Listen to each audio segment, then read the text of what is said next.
We're going back to my roots this month. I don't really know what that means, but I'm intrigued to find out. I want to see what all the fuss is about.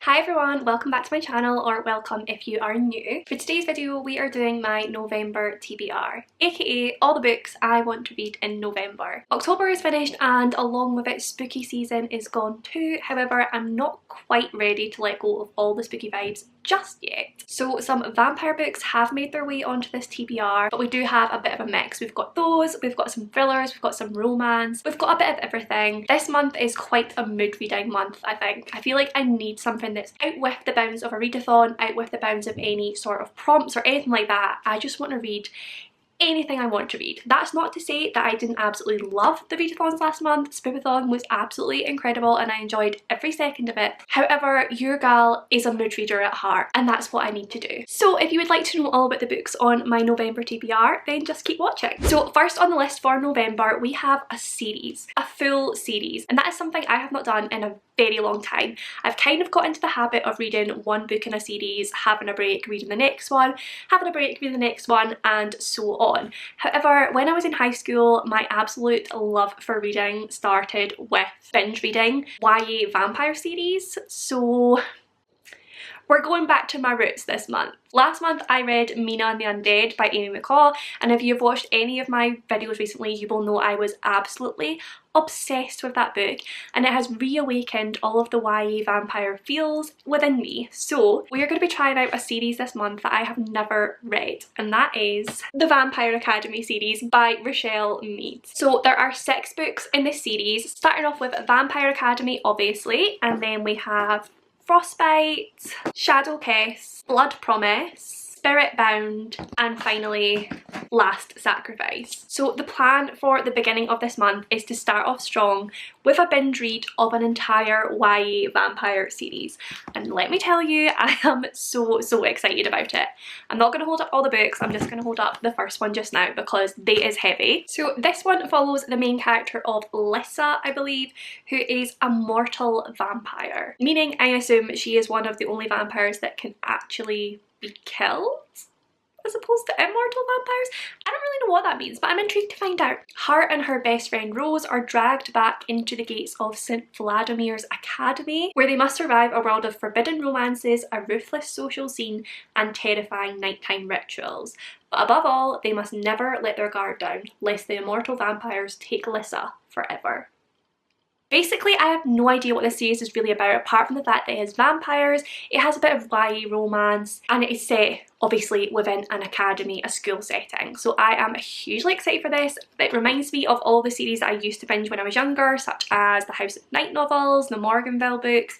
It's giving me those sort of vibes. I am slightly worried that maybe I am past my YA vampire scene and reading these isn't going to be as fun as I hope it will. However, as I said, I was absolutely obsessed with Mina and the Undead, and I had the same fear for that one, but I got wrapped straight back into it. So I'm hoping I'm just going to binge read this whole series within a matter of days and love every second of it. Next on my November TBR, we have a complete 360 in terms of themes. The next book on my TBR is Conversations with Friends by Sally Rooney. Basically, this one is on my TBR because everyone seems to be raving about Sally Rooney all the time at the moment, particularly with her newest book just coming out. I have a lot of people on my Twitter feed that are absolutely obsessed with this woman, and I want to see what all the fuss is about. So this one follows the character of Frances, who is a young aspiring writer in Dublin, and she spends her nights performing spoken word with her best friend Bobby, who is also her ex-girlfriend. They then meet Melissa and Nick, who are a journalist and an actor, and are swept up into this new world with them of beautiful houses and luxury, and they start this sort of, like,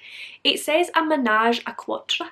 So I don't know if that means they are all within one relationship or if it's just that they're like 4 friends who are sort of like doing all this stuff together. I'm not really sure. But it does say that when Frances and Nick get unexpectedly closer, the sharply witty and emotion-averse Frances is forced to honestly confront her own vulnerabilities for the first time. So basically what I've heard about Sally Rooney is that she is an incredible writer, that she writes emotions really well and she writes humans really well. She writes really relatable characters and speaks about big issues that are important. This this is what I've heard from most people on my timeline. There are a couple who completely disagree with that, and that is why I want to read this and form my own opinion. The next book on my November TBR is a thriller, and it is one that I am so excited about, and that is The Taking of Annie Thorne by CJ Tudor. I have never read a CJ Tudor book, which I know is absolutely ridiculous because obviously I am an absolute thriller lover, and CJ Tudor is one of the most talked about thriller writers out there at the moment, so I definitely need to get going with her writing, and this one particularly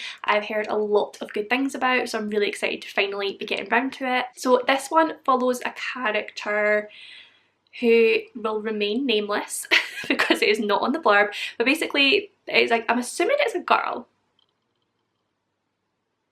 I don't know, it follows a character, and her I think little sister goes missing however many years ago. There were searches, appeals, and then everyone thought she had died, but then she comes back all of a sudden, but she will not talk about anything that happened to her while she was away. She's a completely different little girl, and the main character finds that her little sister now does actually scare her. She wasn't the Annie that she was when she left. Now, this main character gets an email in her inbox that says, "I know what happened to your sister and it's happening again." That is all I know. It sounds incredibly intriguing. It reminds me of the premise of another book, and I can't remember what book that is, but I'm sure I've read, what was it called? Was it Dear Amy? Dear Amy maybe? I'm sure that's where like someone goes missing and then someone gets a letter about it or something like that. I don't know. Basically this one sounds really intriguing and I cannot wait to get around to it. Hopefully it'll be one that I fly through. When I really get into a thriller, it's the sort of thing that I will read in one night, so that is what I'm hoping will happen with this one. And the final book on my November TBR, this seems like a short TBR because I'm only talking about like 4 things, but really there are 9 books on this TBR, which is quite a lot for me. It's just that 6 of them are in one series, so there's less to talk about. But the final book on my November TBR is The Wolf Den by Elodie Harper. Again, this is one that I've heard incredible things about. Everyone is raving about it at the moment. I recently read The Song of Achilles and realised how much I love Greek mythology and retellings and more sort of historical fiction, which is something that I always knew but I haven't really delved into that much. But this is somewhere within that realm. This one is set within Pompeii. Basically, we follow the character of Amara, who is a young woman who is a slave in a brothel in Pompeii. She is owned by a man, and her only value is the fact that she causes desire in other men. However, Amara refuses to be broken, and she's surrounded by women who are the same. Strong women with dreams, aspirations, and despite everything they've been through and what they're being subjected to now, humour. So Amara comes to realise that everything in this city has its price, but how much will her freedom cost?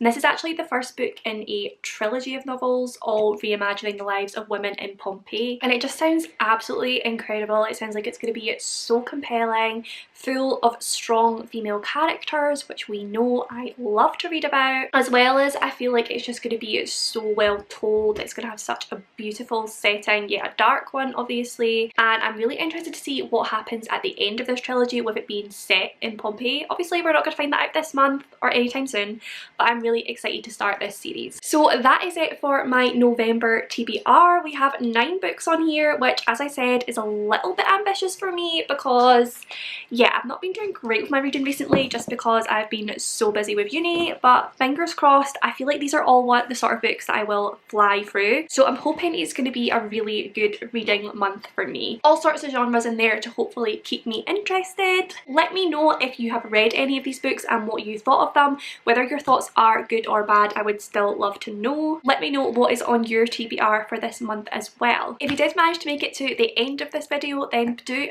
put a wolf emoji in the comments down below for the wolf den. Just let me know you were here and that you managed to make it through to the end of the video. But as always, if you did enjoy this video, then do please give it a big thumbs up, subscribe for more bookish content from me, comment down below with any of your thoughts and feelings. I do reply to every single comment. I love you all and I will see you in my next one.